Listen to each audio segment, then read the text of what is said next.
somos más reservados y nuestra lucha más que todo es interna.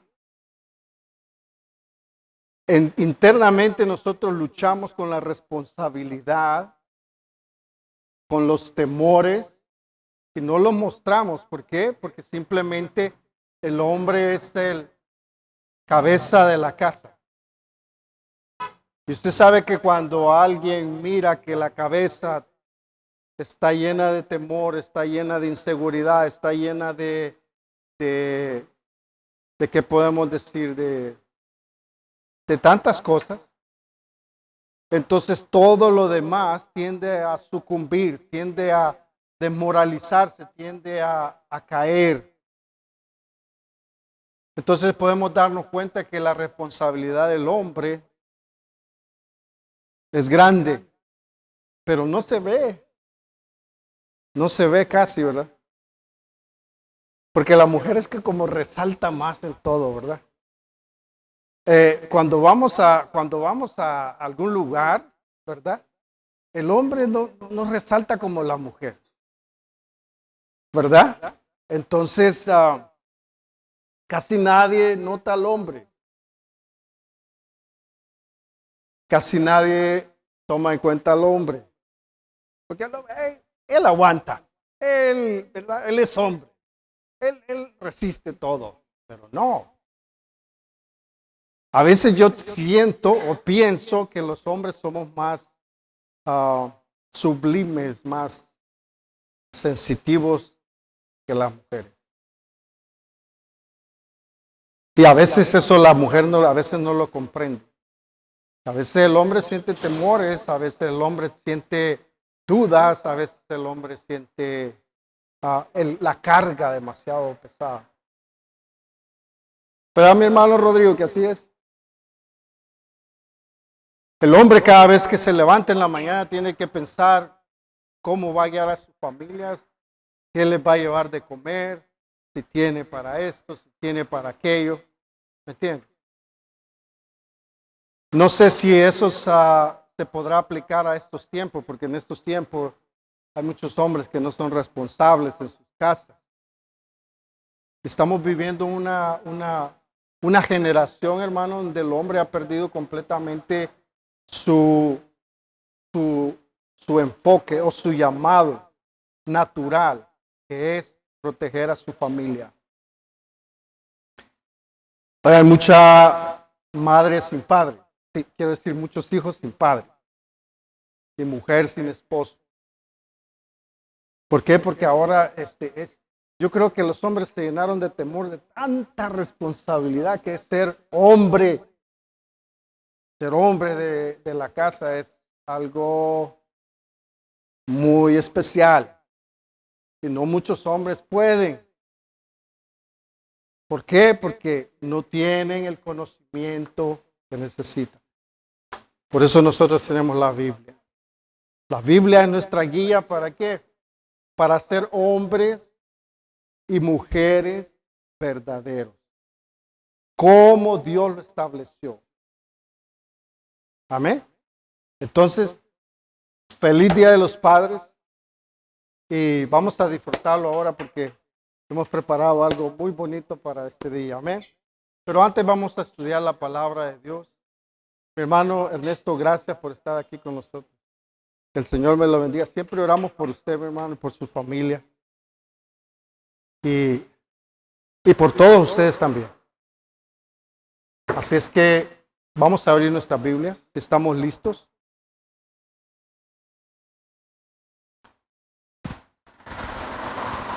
En el libro de los Corintios hemos estado estudiando el libro de la primera carta a los Corintios.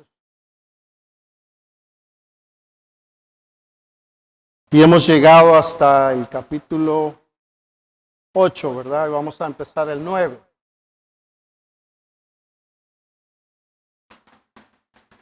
Y este es un capítulo, hermano, que habla mucho acerca de los ministros de Dios. Primera de Corintios capítulo 9.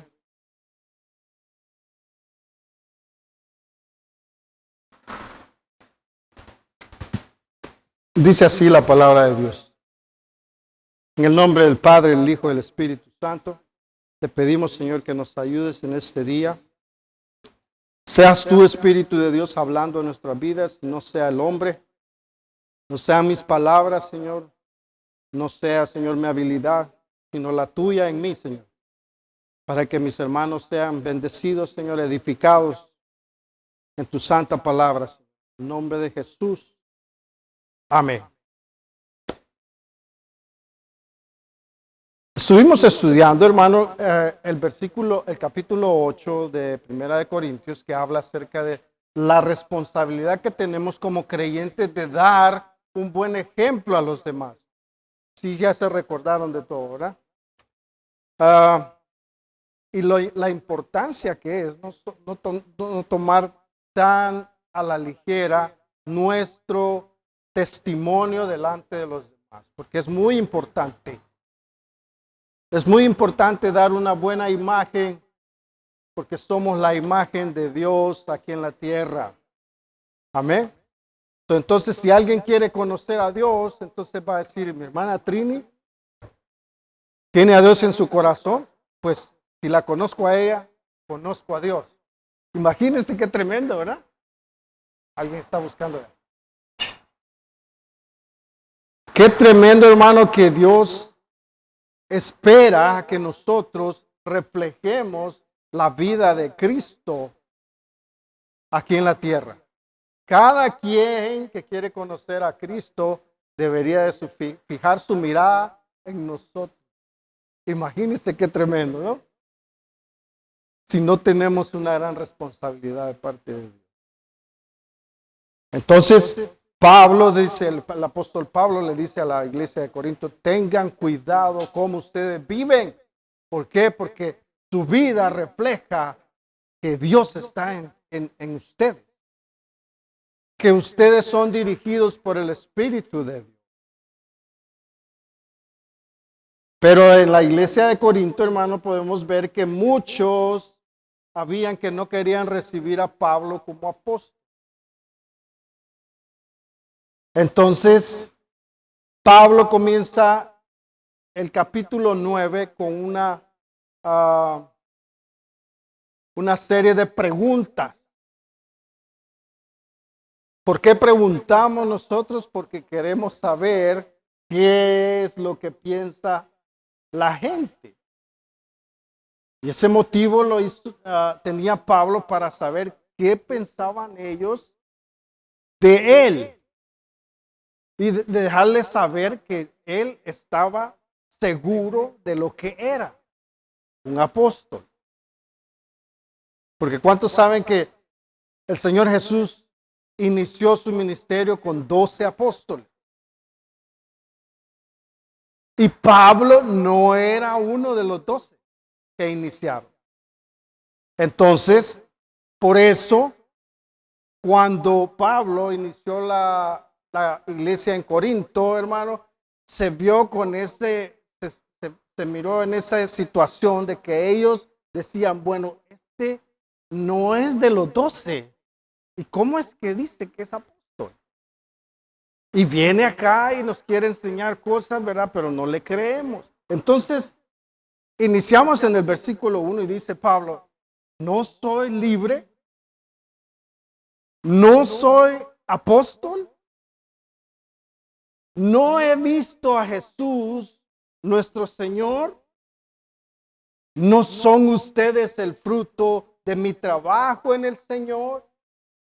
¿Qué les está diciendo Pablo? Porque había un requerimiento, hermano, para ser apóstol, que era haber caminado con el Señor Jesús y haber sido testigo de sus milagros, haber sido testigo de su ascensión, de su crucifixión y de su ascensión al cielo. Y de eso solo habían sido los 12 apóstoles.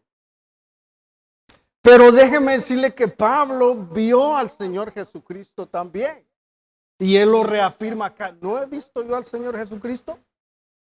¿No se me apareció a mí cuando yo iba camino a Damasco y me botó del caballo? Me botó de mi orgullo. y lo pude mirar y él me habló directamente. Y él es el que me ha enviado. Entonces dice Pablo, ¿no soy yo apóstol? Amén. Aunque otros, dice, no me reconozcan como apóstol, para ustedes sí lo soy.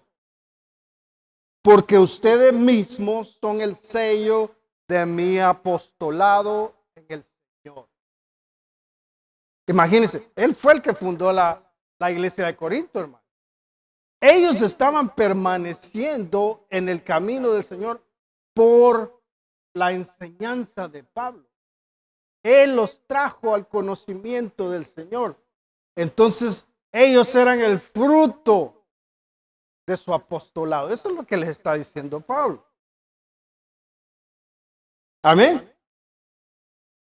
Y dice en el versículo 3, esta es mi defensa contra los que me critican.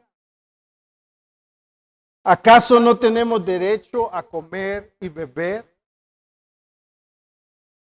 ¿No tenemos derecho a viajar acompañados por una esposa creyente, como hacen los demás apóstoles y Cefas y los hermanos del Señor?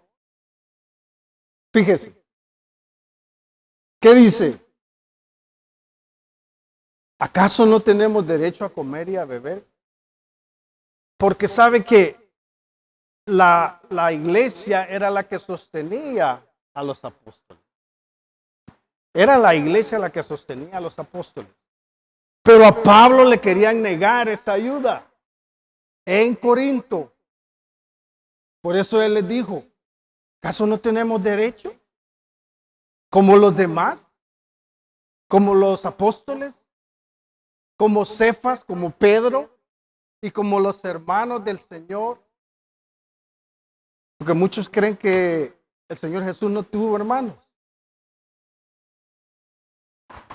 Pero tuvo 4 hermanos y tuvo muchas hermanas. Entonces, dice, no tenemos derecho a viajar acompañados por una esposa creyente como Cefas. Pedro tenía su esposa, hermano, y ella andaba con él. Pablo, hermano, y más adelante vamos a ver por qué es que está diciendo todo esto Pablo. Porque él no llevaba esposa. No sabemos si era viudo o nunca se casó, no sabemos. Pero él no llevaba esposa, pero el derecho lo tenía.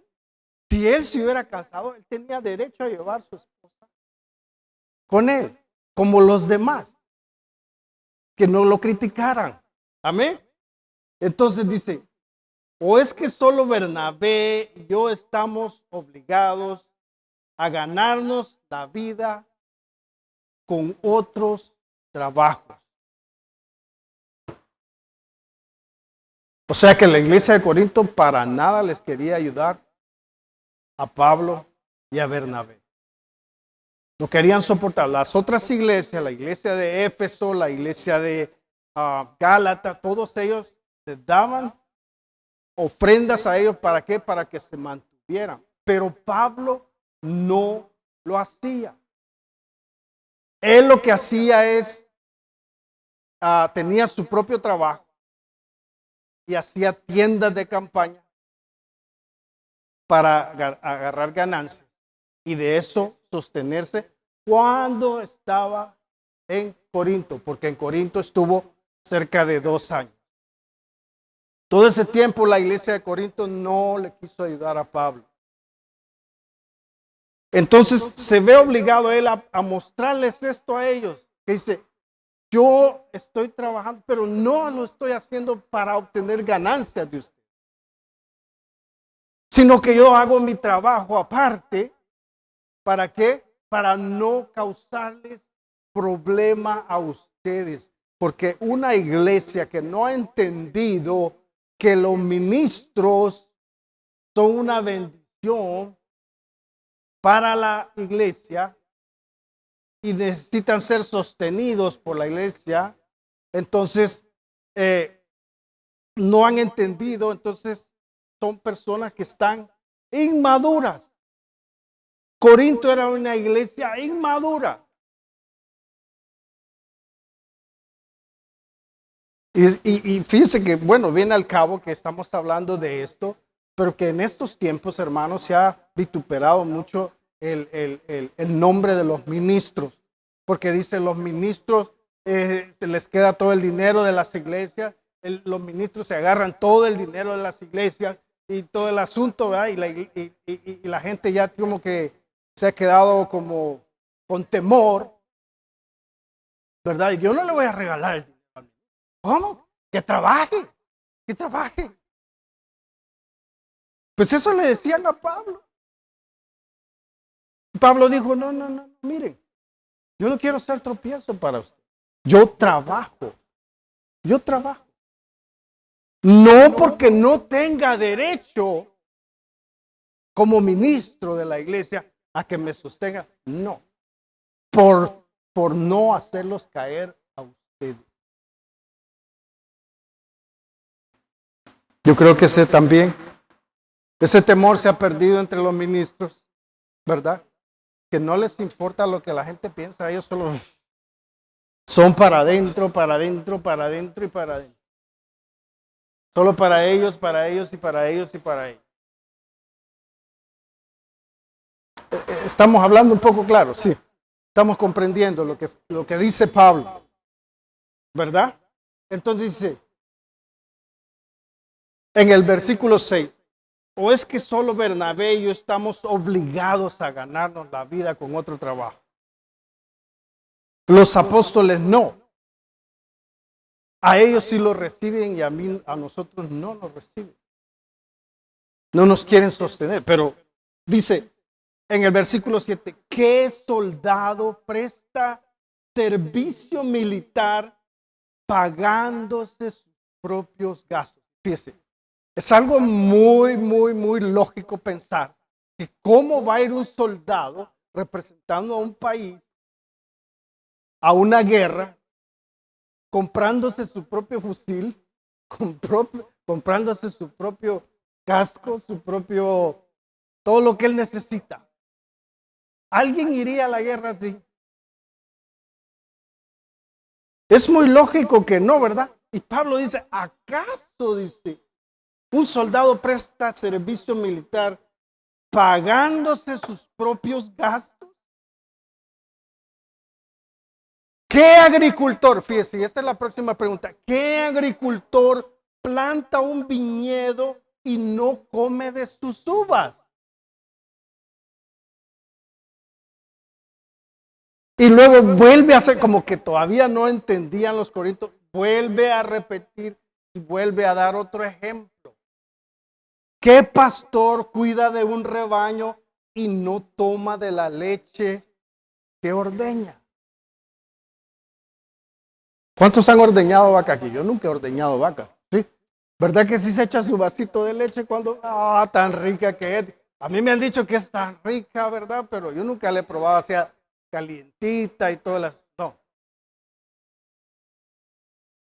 Pero ¿qué dice? ¿Qué pastor que cuida las ovejas, le da de alimentar, las cuida de que no se las vaya a comer un animal, un lobo o lo que sea, las pastorea y cuando va a ordeñar no tome?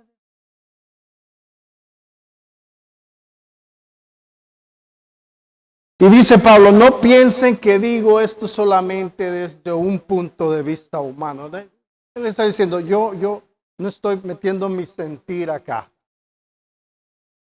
O que yo estoy rogándoles a ustedes que me... No. Dice Pablo, ¿no lo dice también la ley? Porque en la ley de Moisés está escrito, dice, no le ponga bozal al buey mientras está trillando. Y eso lo dice la ley de Dios. ¿Qué quiere decir eso? ¿Qué quiere decir trillar? Trillar era el método que usaban para separar la paja del trigo. Entonces lo que hacían era extender toda la cosecha, ¿verdad? Así en un lugar plano, duro, donde ponían a un buey a caminar alrededor para que pateara y fuera separando la paja del trigo. Entonces luego llegaban los hombres y los tiran así para arriba y entonces la paja se la lleva el viento y el trigo queda solo. Entonces a eso se estaba refiriendo. Fíjese qué tremendo es Pablo, ¿va? Todos se identificaban inmediatamente con eso, porque a Pablo le interesaba que la iglesia supiera esto, que entendieran de qué estaba hablando, el por qué se hacen las cosas en la iglesia. ¿Verdad? Entonces les dice, bueno, no le pongan bozal al buey. ¿Qué era ponerle bozal al buey? Taparle la boca. Imagínense, el buey trabajaba todo el día. Trabajaba todo el día y no tenía derecho a comer. El buey se cansa. Y por último ya ni quiere caminar.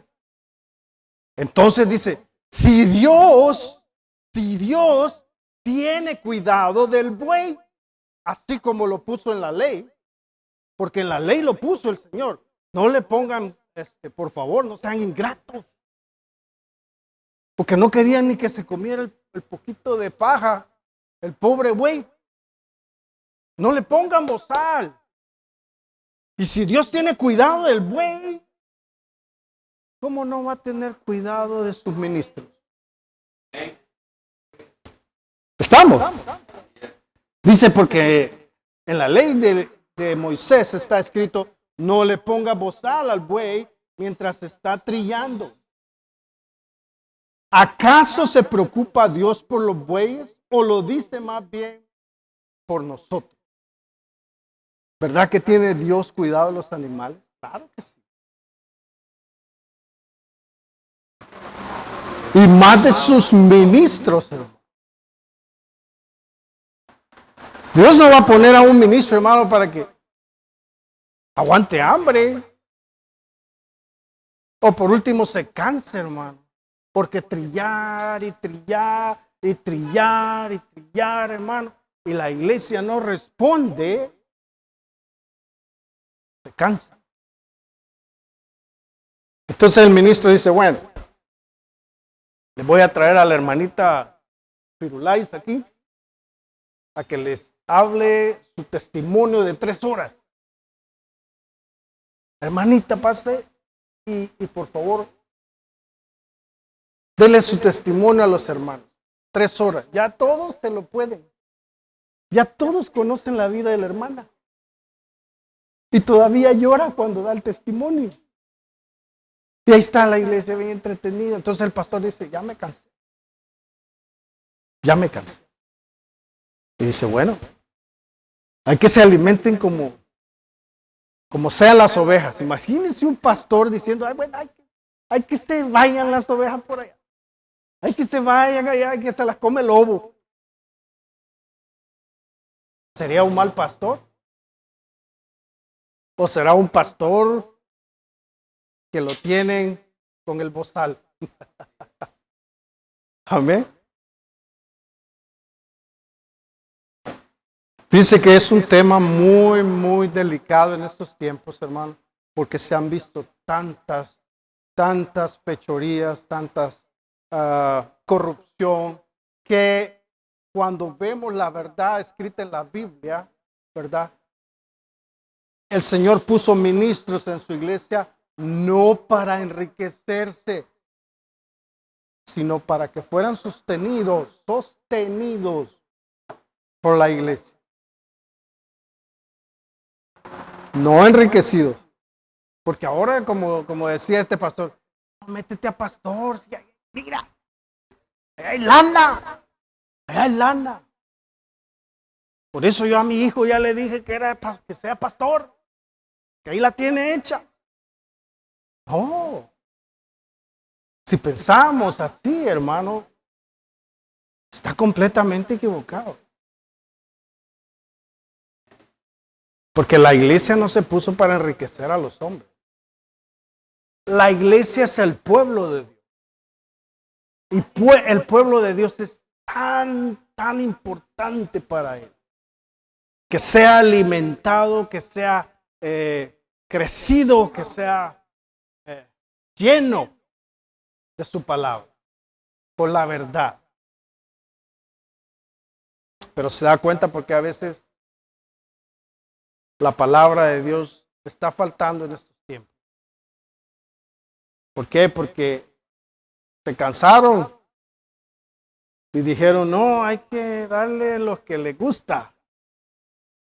Lo que le gusta. Porque si usted cree, hermano, que no es difícil hablar la palabra de verdad y confrontar el alma del hombre, hermano, cuando sabe que el alma está así, pues te ponen los guantes. El corazón se pone los guantes. Aquí no. Uno puede sentir cuando está predicando y que salen los guantes. Dice, mejor le paro, dice, porque no le diga eso al hermanito porque se enoja. No, porque, ay, lo va a herir, hermano, ya no va a venir a la iglesia.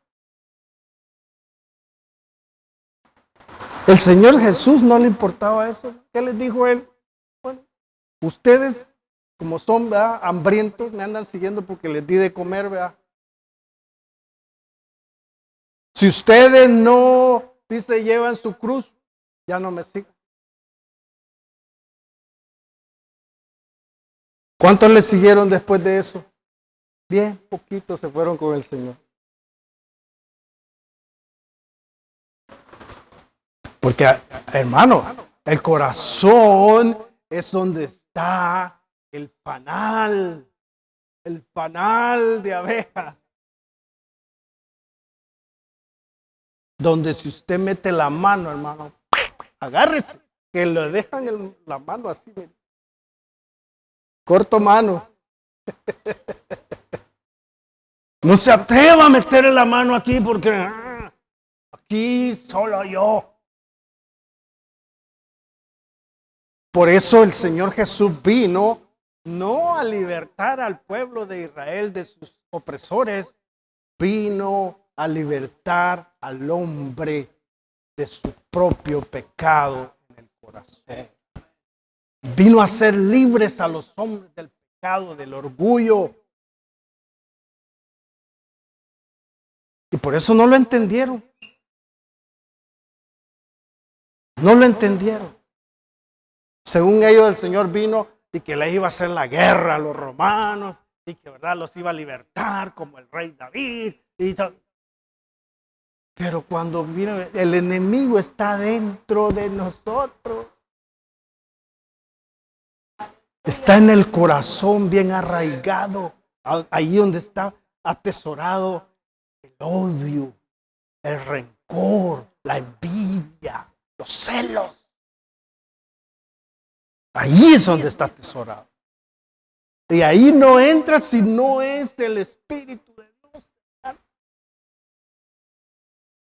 Si es el Espíritu de Dios entra con una potencia, hermano, que quebranta cualquier corazón. No hay corazón duro para el Espíritu de Dios. No lo hay. Porque ¿quién era más duro que yo? Amargado. Pero cuando vino, mire, se derrite el corazón.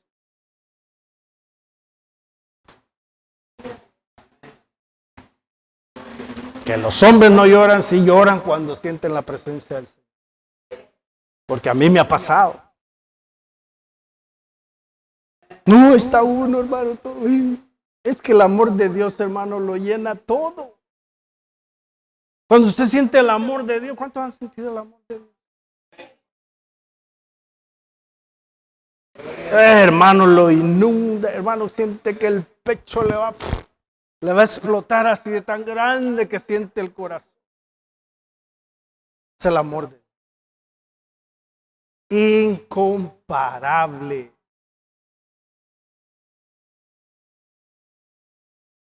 Amén.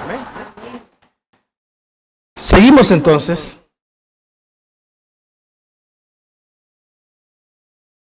Y estábamos en el versículo 9.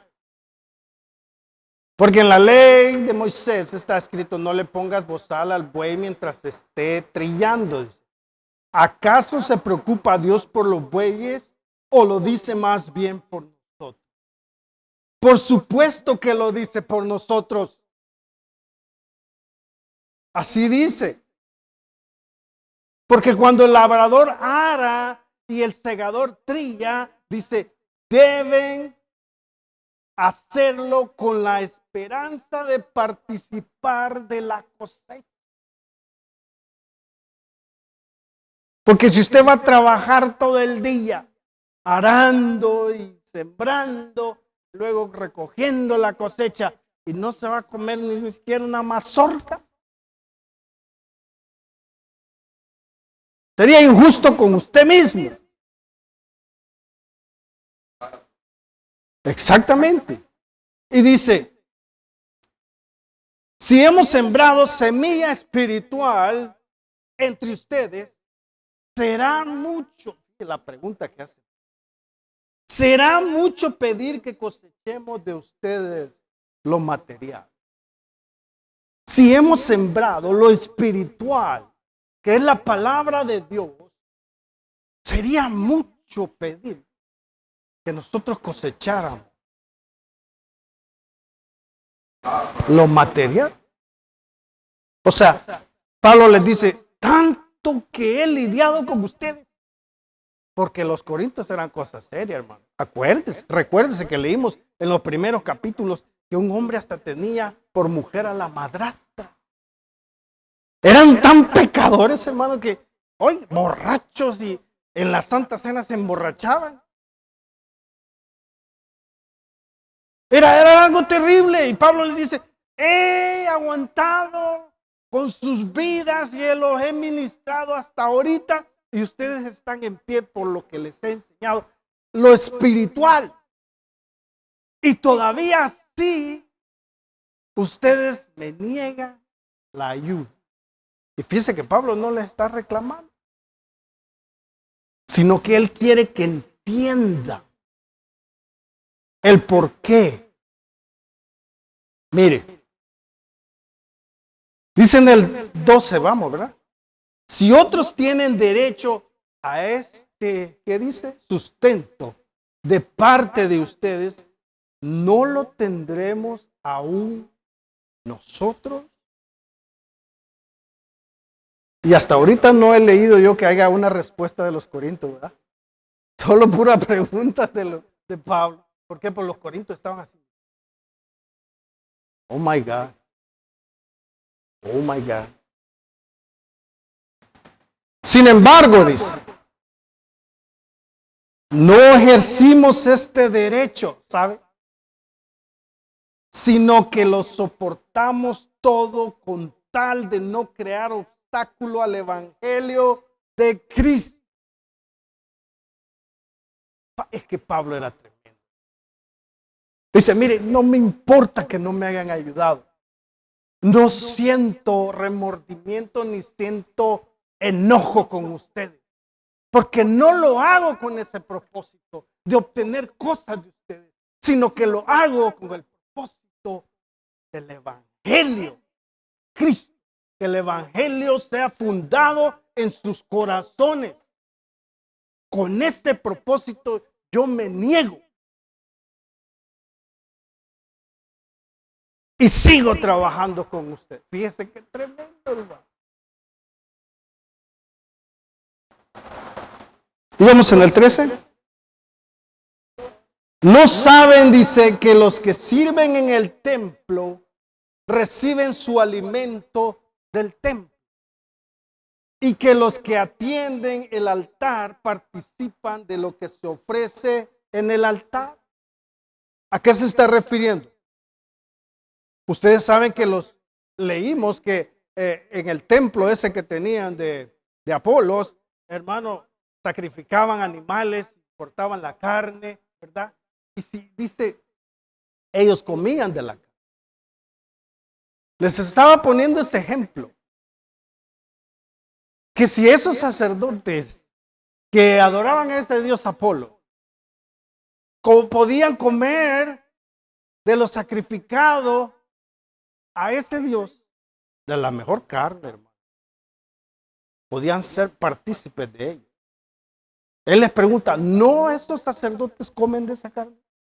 ¿No se sostienen ellos de eso? ¿O no? ¿Sí?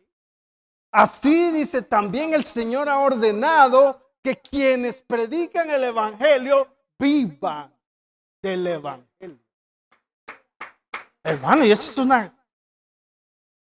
Ya, hermano, no puede estar más claro. El Señor, no dice yo, Pablo, ordeno, no. Dice, el Señor ha ordenado que quienes predican el evangelio vivan. Que cada ministro sea sostenido por el ministerio. Pero no, dice, me he aprovechado de ninguno de estos derechos. Dice Pablo, muy honesto Pablo. No me he aprovechado de estos derechos que el Señor me otorga a mí. Ni escribo de esta manera porque quiera reclamarlo. O sea, no les envía esta carta, hermano, para hacerles un reclamo. Ustedes me tienen que mandar ahorita todo lo que me han detenido. No. ¿Se da cuenta? El corazón de un ministro. Él no le importaba, hermano. Él lo que necesitaba es que ellos crecieran en el evangelio. Que conocieran la verdad del evangelio. Porque leímos anteriormente de qué naturaleza venían ellos, de qué conducta pecaminosa venían ellos. Él dice, yo lo he sacrificado todo, porque ustedes sean crecidos en el Señor. No me importa, dice, la ingratitud. No me importa la crítica. Pero yo les voy a seguir predicando. Así dice Pablo. Amén. Porque no dice me he aprovechado de ninguno de estos derechos. Ni escribo de esta manera porque quiera reclamarlo. Dice, mira lo que dice Pablo. Prefiero morir a que alguien me prive de este motivo de orgullo. Fíjese que era orgullo para Pablo, hermano, llevar el evangelio a estas personas que no les entraba por aquí ni por acá. Porque sus corazones estaban tan corruptos, hermano, tan pecaminosos, hermano, que la palabra costaba que entrara en esos corazones. Prefiero, dice, morir que alguien me quite ese privilegio de llevar la palabra de Dios. Amén. Sin embargo, dice, cuando predico el evangelio no tengo de qué enorgullecerme, ya que estoy bajo la obligación de hacerlo. Fíjese, oh my God. Ay de mí si no predico el evangelio. En efecto, dice, si lo hiciera por mi propia voluntad, tendría recompensa. Pero si no lo hago por obligación, no hago más que cumplir la tarea que se me ha encomendado. Y eso debería ser el pensamiento de cada ministro. Si lo hacemos, porque muchos ministros lo hacen como por obligación. Ay, tengo que ir a predicar. Ay, esta gente tan necia. esta gente que no entiende, no. Se andan quejando y lo hacen ya por obligación. Y Pablo dice, y pone la comparación y dice, bueno, aunque yo lo haga por obligación, esa carga me la ha puesto el Señor a mí para predicar. Y esa es la carga que debe poner el Señor en cada ministro. ¿De qué? De formar discípulos para el Señor. Amén. Dice en el 18, ¿cuál es entonces mi recompensa? Pues que al predicar el Evangelio pueda presentarlo gratuitamente sin hacer valer mi derecho. Esa es la recompensa de Pablo. Que aún no recibiendo nada, él predica el Evangelio. Para que vean ustedes, dice, se los doy gratis. No tienen que hacer nada. No, ahora, hermanos, mandan a traer predicadores, ¿verdad? Que les tienen que pagar una cantidad de dinero para que lleguen a predicar, porque son los grandes hombres de Dios. Porque no hay otra palabra como la de ese hombre. Lo vamos a traer para llenar la iglesia. ¿Sabían, hermano, que hay como personas, esto se lo digo así en confianza, ¿ok? Hay personas que se dedican a recoger dinero en las iglesias, que son invitados por los ministerios y le dicen, ¿sabe qué, hermano? Necesitamos recoger una ofrenda de $10,000. No se preocupe, hermano. Yo se la recojo, bueno, y usted sabe, ¿verdad? Ahí vamos, ¿verdad? Con mi parte. Entonces llega y prepara su sermón, porque son de esos hombres que parece que han sido abogados o yo no sé qué son, pero hermano, tienen un poder de convencimiento, pero tremendo. Y la gente dice, es la unción. No, no es la unción. La unción de Dios no hace cosas semejantes. Y llegan y predican, hermano, y convencen a la gente, y la gente ahí está, y les dejan pero vacíos.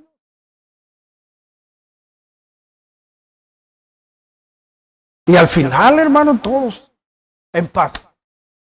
El hombre agarró los $10,000, le dijo, bueno, aquí están estos 3,000 para ti y los 7,000 para mí. Dios nos dio la victoria, sí. ¿Comprende? Pablo no era legítimos, hermanos. Eran legítimos apóstoles. Hombres de Dios. ¿Amén? La palabra correcta es temerosos de Dios. Y dice en el 19, ya vamos a terminar porque se nos hizo tarde, ¿verdad? ¿O no? En el 19 dice, aunque soy libre respecto a todos, de todos, me he hecho esclavo para ganar a tantos como sea posible. Entre los judíos me volví judío, a fin de ganarlos a ellos. Entre los que viven bajo la ley, me volví como los que están sometidos a ella. Dice, aunque yo mismo no vivo bajo la ley. Estoy refiriendo a la ley del Antiguo Testamento. La ley de Moisés, ¿verdad? A fin de ganar a estos. Entre los que no tienen la ley, me volví como los que están sin ley. Aunque no estoy libre de la ley de Dios, sino comprometido con la ley de Cristo. A fin de ganar a los que están sin ley. Entre los débiles me hice débil, a fin de ganar a los débiles. Me hice para todos a fin de salvar a algunos por todos los medios posibles. Todo esto lo hago por causa del Evangelio, para participar par de sus frutos. Qué tremendo, hermano. Pablo siendo fariseo de fariseos. Un hombre que tenía un conocimiento de la ley más amplio que todos los que le predicaba a él. Porque él era un fariseo. ¿Verdad? A él nadie le podía discutir la ley. Pero sin embargo, aquellos que se lo discutían, él se sometía. Decía, ¿sabes qué? Sí, tiene razón. Tiene razón. Dice, a los débiles me les hice débiles. Yo también me hice débil. Al que era esclavo, me hice como que era esclavo yo también. Con el único propósito de ganármelo. No, hermano, a veces, ahora no queremos aguantar a nadie. A nadie. ¿Cuántos han conocido una persona dificultosa? Difícil, pero difícil de tratarla. ¿La aguantamos? Esa es la pregunta. ¿La soportamos?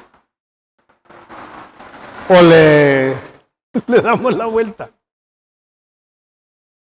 La abolimos.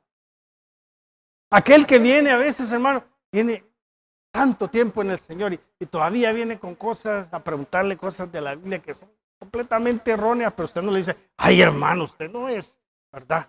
Tanto tiempo que tiene en el cristianismo y no aprende nada. No, no le decimos así. Nos hacemos como que no supiéramos nada y le decimos, ¿sabes qué? ¿Verdad? Vamos a estudiar la Biblia, vamos a ver qué.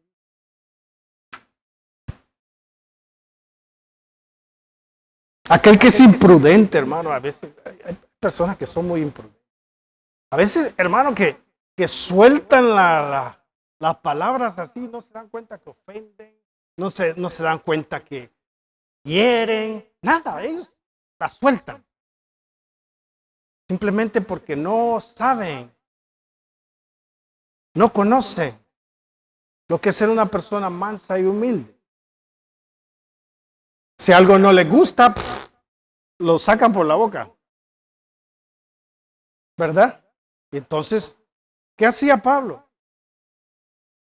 Él mismo le decía, Pablo, tú no eres apóstol. No eres apóstol. ¿Quién te ha dicho que tú eres apóstol? ¿Por qué te vamos a dar nosotros si tú no eres apóstol? Pablo decía, bueno, a los hechos me remito. Aquí está la prueba. No les he tomado absolutamente nada de sus manos y todavía yo les sigo predicando. Hermanos, es algo tremendo, ¿no? Se llegó a poner al nivel de todos ellos por el amor a Cristo. Para que todos vieran a Cristo en él. Por eso él dice, imítenme a mí, como yo imito a Cristo. Estamos hasta ahí. Nos vamos a terminar temprano. ¿O no? Dice en el versículo 24. Y pone el ejemplo, hermano, que en Corinto, hermano, todos conocían y se identificaban con esto, con este ejemplo que les puso Pablo. Dice, ¿no saben que en una carrera todos los corredores compiten, pero solo uno tiene el premio? Dice, corran pues de tal manera que lo obtengan. Todos los deportistas se entrenan con mucha disciplina. Ellos lo hacen para obtener un premio que se echa a perder. Nosotros, en cambio, dice, por uno que dura para siempre. Así que yo no corro como quien no tiene meta. No lucho como quien da golpes al aire. Más bien golpeo mi cuerpo y lo domino. no sea que después de haber predicado a otros, yo mismo quede descalificado. Fíjese, eso era un ejemplo, hermano, que todos ellos lo entendieron, pero exactamente. ¿Por qué? Porque Corinto, hermano, era como la cuna de los juegos ísmicos. Los juegos ísmicos, hermano, eran unos juegos tan famosos, tanto como los Juegos Olímpicos. Porque los Juegos Olímpicos se hacían en Atenas, la capital de Grecia. Pero en Corinto se hacían los Juegos Ísmicos. Ahí llegaban participantes de toda la región, hermano, de todas las naciones que estaban cerca de Corinto. Y sabían, hermano, de lo que Pablo les estaba hablando. Y les estaba poniendo este ejemplo que dice, no saben que en una carrera todos los corredores compiten, pero solo uno se lleva el premio. Y no es que solo uno se lo va a ganar, hermano. Aquí todos podemos ganarlo. El competidor, hermano, se sacrifica por ganar esa carrera. Cada uno de nosotros tenemos una carrera que cursar en esta tierra, en esta vida. Unos como gente del mundo corren su propia carrera, pero nosotros en el Señor tenemos otra carrera. Si alguien quiere caminar en el camino del Señor, tiene que cursar esta carrera. No hay otro camino. Solamente Jesucristo. Entonces dice, corran de tal manera que lo obtengan, pues. Estos atletas, hermanos, se negaban a sí mismos los placeres de la comida, del licor, de todo. ¿Por qué? Porque querían ganar ese premio. Porque alguien que ganaba en esas competencias, hermano, se hacía famoso. Y dice, y esto se gana una cosa que se corrompe, hermano, una cosa material. Ganaban dinero y una corona de pino que les daban, se la ponían acá, pero era un gran orgullo. Y para eso, hermano, se mataron tanto, porque era cada 2 años esa carrera, hermano. 2 años se preparaban, absteniéndose de comer lo que, ay, el pollito es asado, las tortillitas y todo, ¿verdad? Pero sabían que si yo como todo eso, a la hora que me presente, hermano, ¿verdad? Se me va a ir el estómago así cuando vaya corriendo. No me van a dejar, nunca voy a ganar esa carrera. Pero ellos, ustedes saben, hacen ejercicio fuerte. Tienen una disciplina tremenda para ser un deportista que quiere ganar. ¿Por qué? No lo hace, hermano, sino porque quiere ganar ese lugar.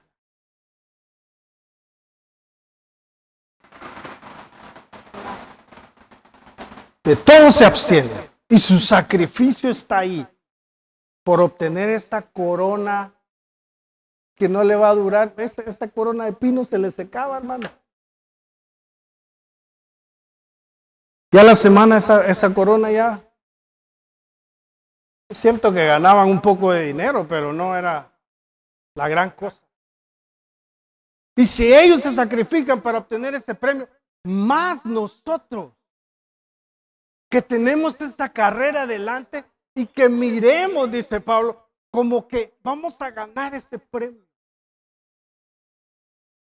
Porque esa corona no es corruptible como la de acá, es incorruptible, hermano, está allá preparada para nosotros. Por eso es que nos sacrificamos y Pablo les dice, por eso es que yo me sacrifico tanto por el evangelio.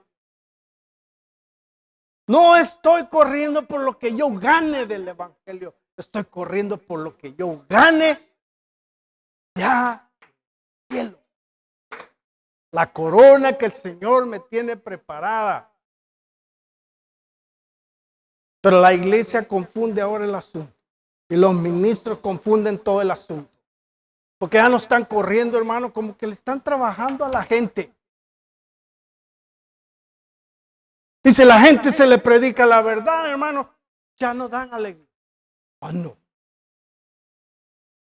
Entonces los ministros dicen, bueno, para que dé la gente tengo que predicarle lo que a ellos les gusta. Qué bendición. Mire, Dios la va a bendecir, hermano.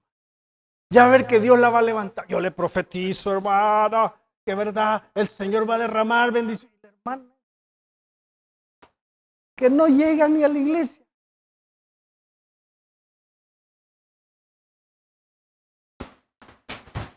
Amén.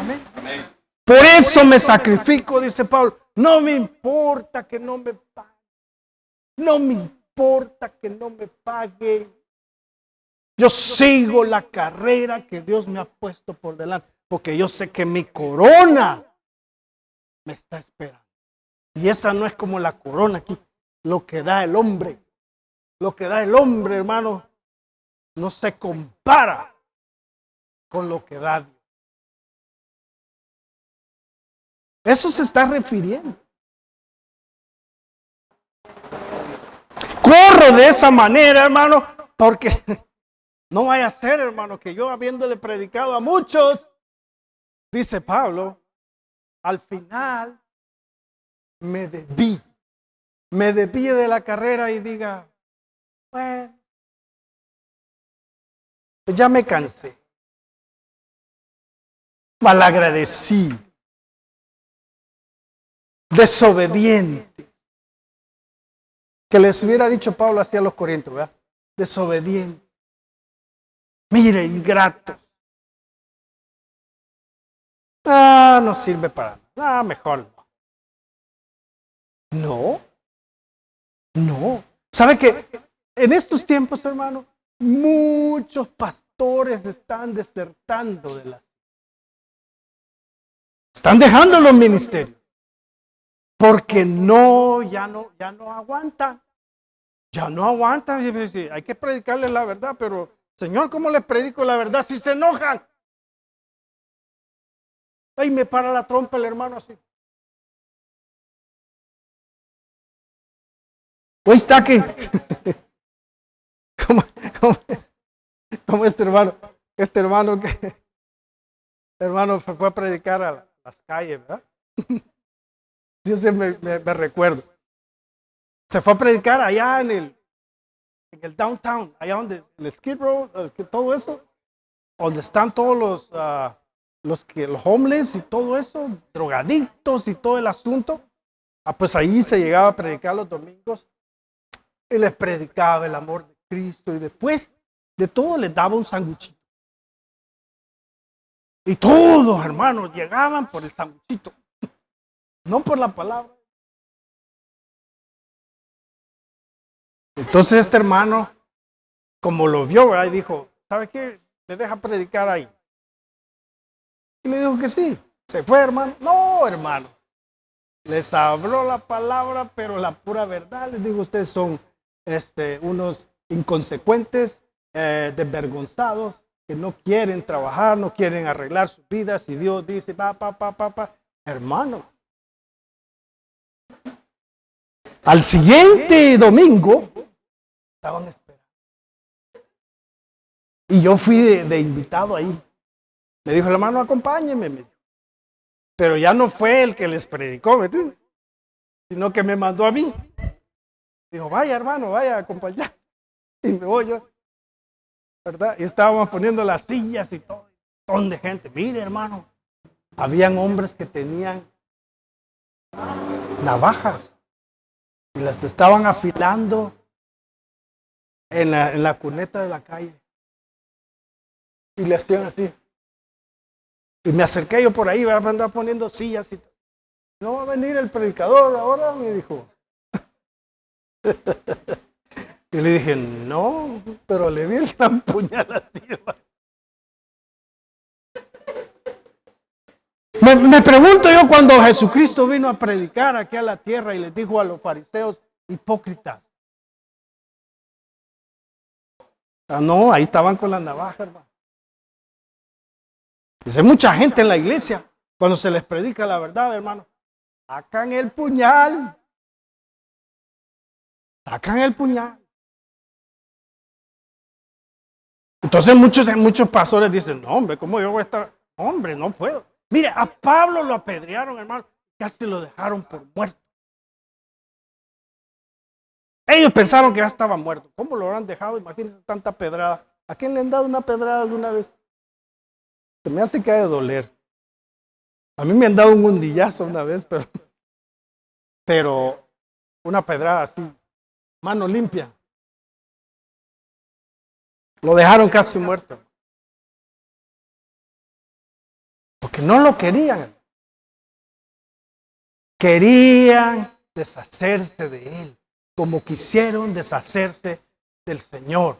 Y al fin dijeron ellos, nos deshicimos de él, pero no sabían que el grano de trigo había quedado en la tierra y estaba muriendo y resucitando, hermano, pero a cantidades de cosecha, y el evangelio todavía permanece.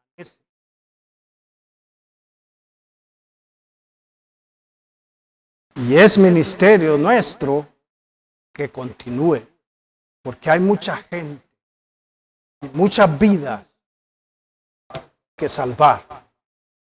Mucha gente que necesita salir de la esclavitud del pecado y no puede. Solo el poder de la palabra puede. Vamos a inclinar nuestro rostro. Señor Jesús, te damos gracias por esta palabra, Señor. Porque, Señor, nos usas para poder llevar las buenas nuevas del Evangelio. Señor, yo te pido, Señor, que hayas ministrado, Señor, esta palabra a sus corazones. Mi Dios, y que la mediten, que la pongan por obras, que entiendan y comprendan, Señor, que el precio que se paga por el Evangelio, Señor, es grande. No es comparable, Señor, con nada material, Señor, sino es para ver los frutos de lo que hace el Evangelio en el corazón del hombre, Señor. Gracias, gracias, Señor, por tu Santo Espíritu que nos dirige. Nos dirige a toda verdad para que no seamos engañados ni llevados, Señor, por corrientes erróneas, sino que caminemos por el buen camino, peleemos la buena batalla de la fe. Gracias, Señor, por tu presencia. En el nombre de Jesús. Amén. Gloria a Dios.